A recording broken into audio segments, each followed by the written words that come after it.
Heto pala ang ating buto. Sinalang ko na. Palalambutin ko muna. Lalagyan ko lang ng asin. At lalagyan ko rin ng paminta.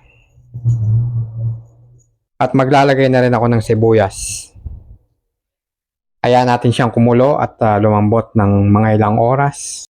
At habang nagpapalambot po ako ng karne, pinrepare ko na po yung mga kakailanganin nating mga ingredients. Ito po, sweet corn, baguio beans, patatas, spring onion, repolyo, petchay.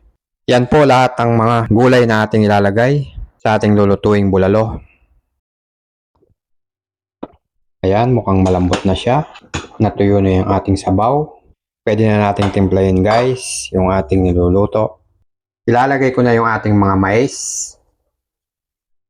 At pagkatapos, lalagay ko na rin yung ating patatas. Ayan, ilulubog ko lang sila. Tatakpan ko muna ulit at palalambutin muna natin yung ating mga patatas at yung ating corn. Titikman ko muna yung sabaw natin bago ko siya timplahan. Maglalagay na ako ng ating panimpla guys, yung ating patis. Mga 3 kutsara to. Tapos haluin ko. Ayan o. Natatanggal na sa buto. Lalagay ko na yung ating baguio beans. At saka yung ating spring onion. Ayan, haluin ko lang. Malambot na rin yung ating patatas. Pati yung ating mais.